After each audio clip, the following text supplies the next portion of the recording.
Empire, welcome to another installment of Unknown Predicts, bringing you this week's NFL Week 14 predictions. Thank y'all for stopping by. If you're new to the channel, go ahead and drop that subscribe.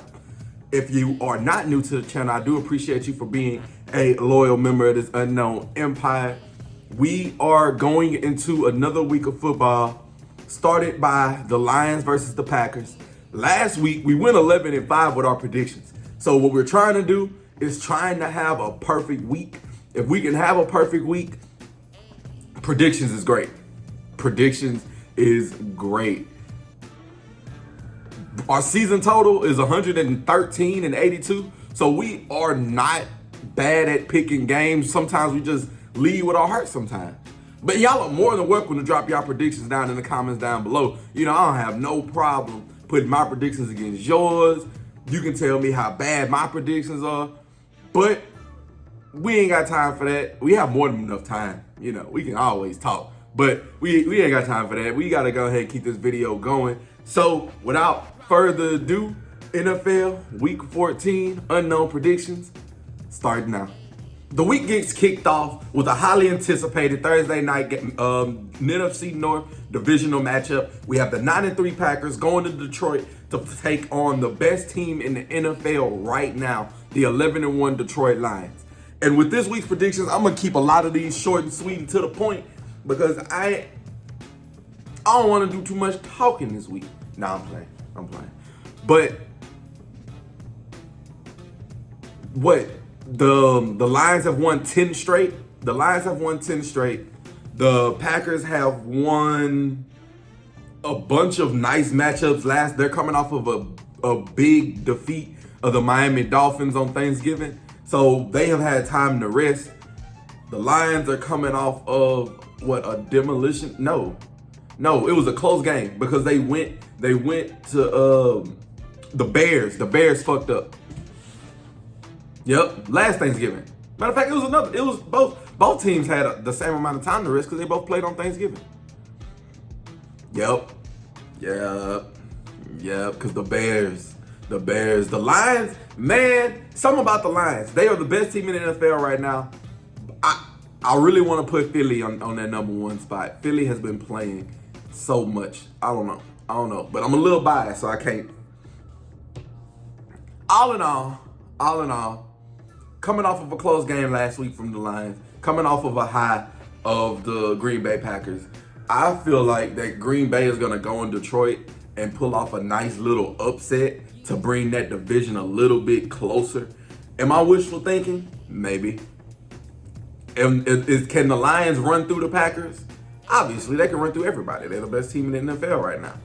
But if we're going through my predictions, I'm going to predict that since this is a divisional contest, the Lions have won 10 games in a row. Not saying that they can't win 11, but they are at the peak of their momentum at the moment. They have been riding pretty high. Jordan Love has been playing up and down. You have a top 3 running back as far as in rushing yards and Josh Jacobs in the backfield. You have a slew of receivers. That defense is hit or miss. You don't know which defense you're going to get which game day.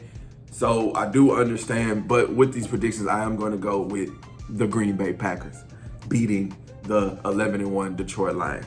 Next game on the list, we have the 2-10 Jacksonville Jaguars taking on the 3-9 Tennessee Titans in what I dub the Dirt Bowl, the Garbage Bowl. We've had a couple of these this year, but it's one of these bowls that I don't know which way to go because both of these teams are ass. Both of these teams do not have a quarterback. We have Mac Jones going against Will Levis. So this has the making to be the biggest 44-38 spectacle or the biggest 9-12, 9-10, some dumb shit like that. So, but I'm surprisingly gonna go with the Jacksonville Jaguars. Whenever Mac Jones is behind quarterback, behind the center, that team functions a little bit better. Mac Jones probably is not the better quarterback than Trevor Lawrence, but these are two number one first round draft pick busts in my opinion. Just basically fighting for that spot in Jacksonville. But on the other side, you have Will Levis leading that team. That coach doesn't look as confident as what I would like for him to look. And that team just makes the most idiotic mistakes in the most crucial of situations. And they haven't necessarily put a consistent game together, let alone, they haven't put consistent drives together, let alone a consistent game. So what I'm going to do is I'm going to go with the Jacksonville Jaguars. I honestly don't. This is like a flip of a coin. Both of these teams are ass. You have the 3-9 Jets taking on the 5-7 Miami Dolphins. The Jets are ass. Are ass. He might get up. Aaron Rodgers might get up for this divisional contest, but I'm gonna go with the Miami Dolphins. They're just playing better football as of now. Last week was a bad week for them, but this is not cold weather game, and this is not a big game. So they are going to shine in a game. What was it? It's at 12 o'clock at home. Not who are the Jets? I'm gonna go with Miami.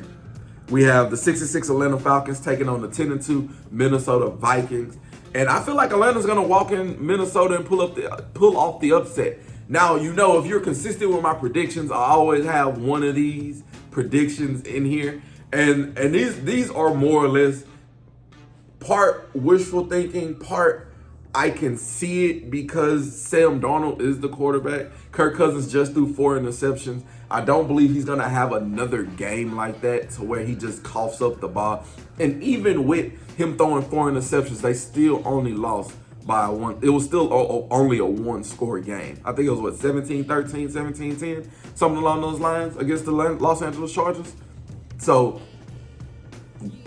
their defense really performed, or either the Chargers are really, really, really bad.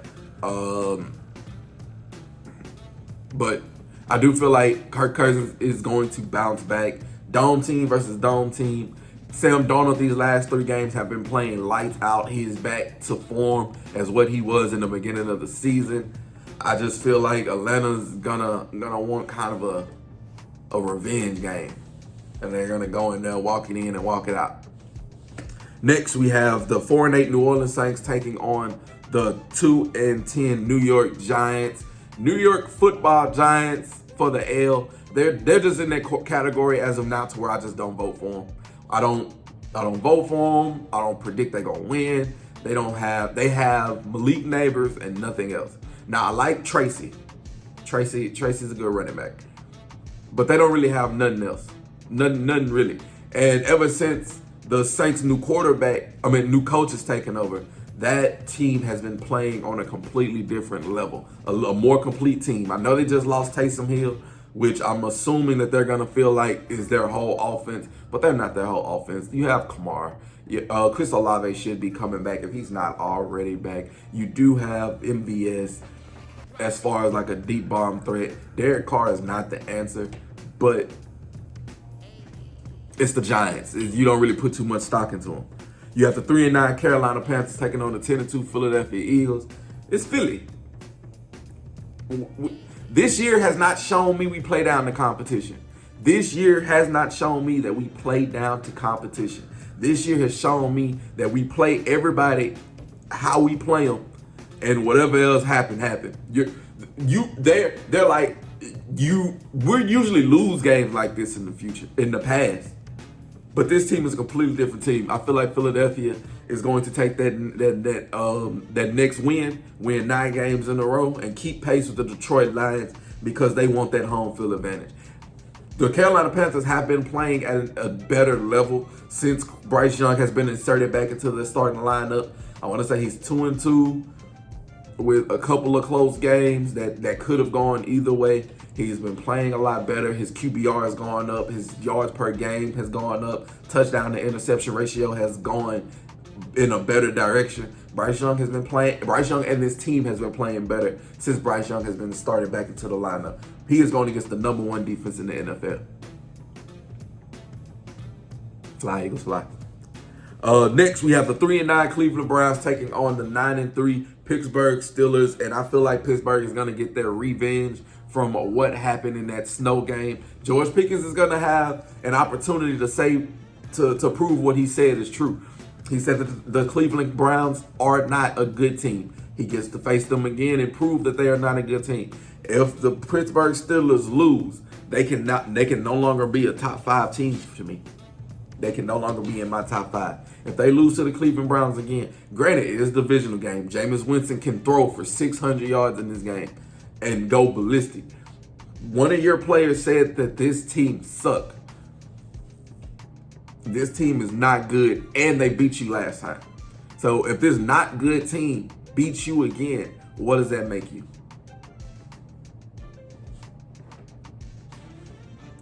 But I'm gonna put Pittsburgh to win. They're a better team. Better show me. Next, we have the 2-10 Las Vegas Raiders taking on the 6-6 Tampa Bay Buccaneers. I'm gonna go with the 6-6 Tampa Bay Buccaneers.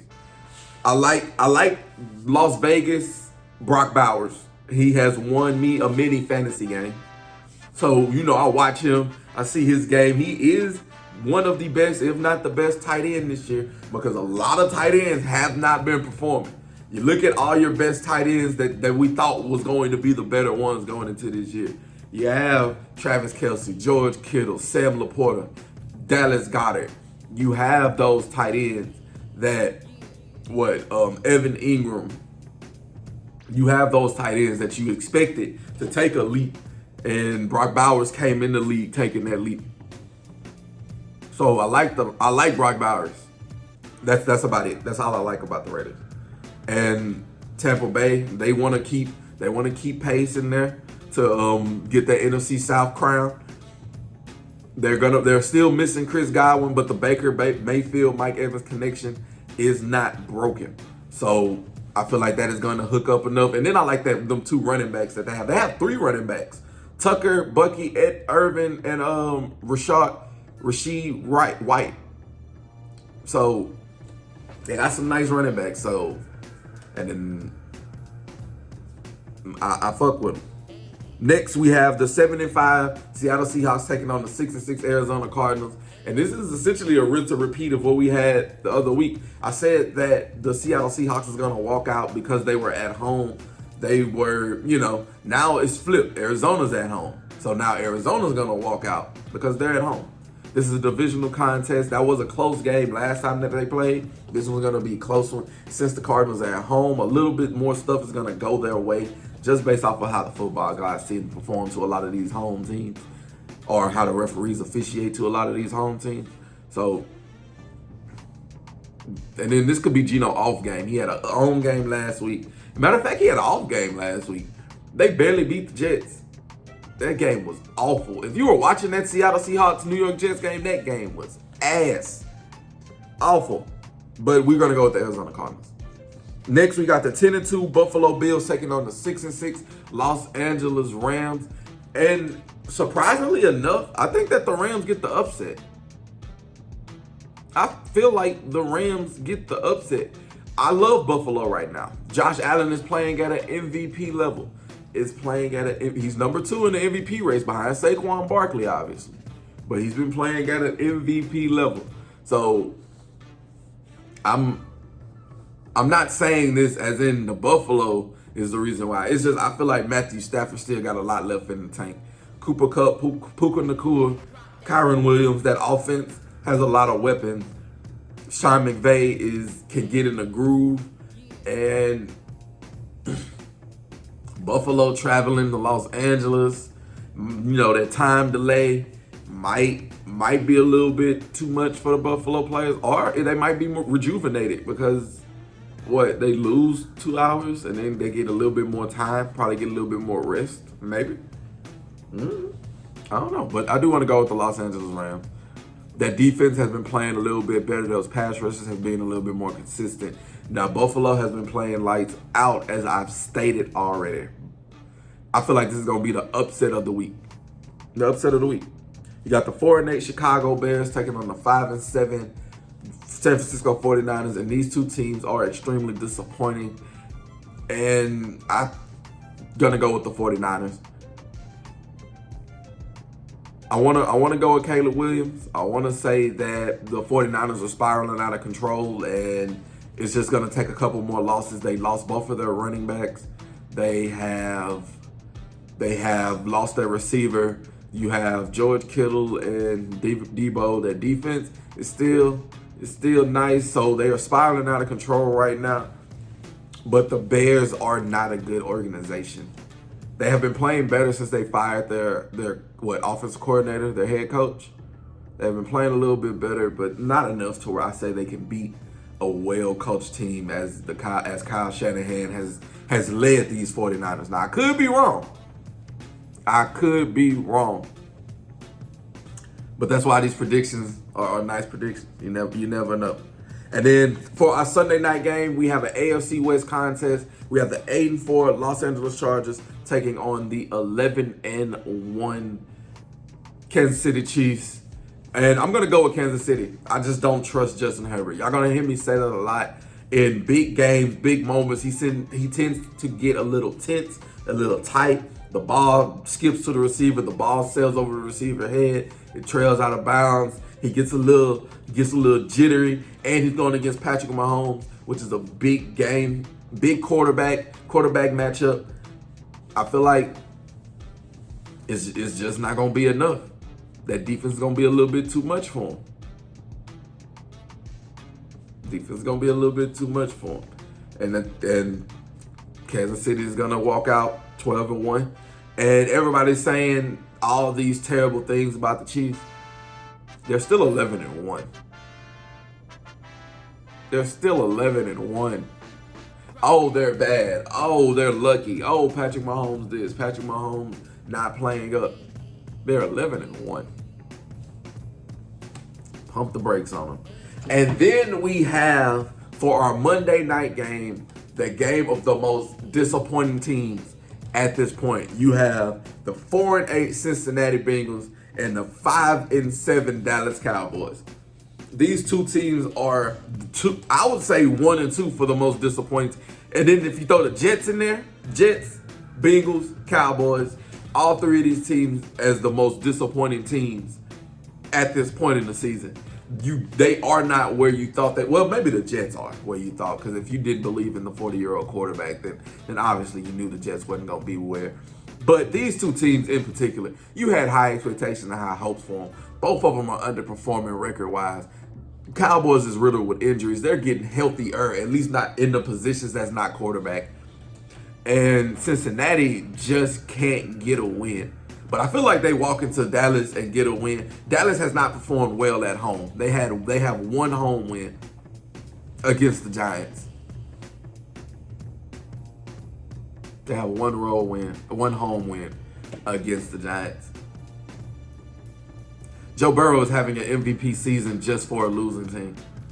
Like if their record was 8-4 instead of 4-8, they would be like, oh, Joe Burrow is MVP. MVP Joe Burrow. They wouldn't even think about Josh Allen and Saquon. They would be praising Joe Burrow because they want to give it to him so bad. But they're 4-8 right now. Jamar Chase having a triple crown type season for a receiver. They're 4-8. Their defensive end, Henderson, leads the league in sacks. They're 4-8. Dallas Cowboys, you have CD banged up, Dak banged up, Micah coming back from injury. You have Bland, Diggs, you have Lawrence, you have Zach Martin. You have a bunch of their players hurt. They still weren't performing when they weren't hurt. They can't stop the run. They can't run the ball. Rico Dowdle is proving that he can be a nice, stable running back in this league. They just got to keep building on him and around him. Keep developing him. He can be a nice running back in the league. A 3-down back, someone who can catch the ball out of the backfield and run between the tackles. Rico Dowdle. And I don't even fuck with the Cowboys like that. But we do have the Cincinnati Bengals winning this. And there you have it. There concludes my unknown predictions of my top 3 games heading into week 14. My one game is the Thursday night game, obviously, between the Green Bay Packers and the Detroit Lions. I have the Los Angeles Chargers and the Kansas City Chiefs, both on top of their division, riding high above 500. Playoff teams. what type of sparks are we gonna get, and then I'm actually looking forward to the Cincinnati Bengals and the Dallas Cowboys. Dallas Cowboys can make a late playoff push. How bad do they want it? Cincinnati probably can make a late playoff push, but are you just gonna turn over and let a team whoop your ass?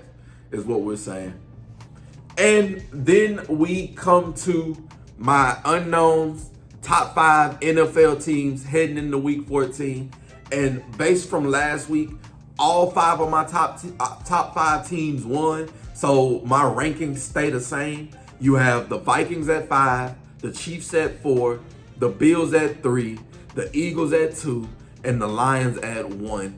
Anything can change this week because a lot of teams are going against a nice matchup, so anything can happen. But those are my top 5 teams heading into week 14. Feel free to drop your top 5 teams heading into week 14 in the comments down below. Don't forget to like, share, and subscribe while you're here. You have a blessed one. Until next time, I'll see you when I see you.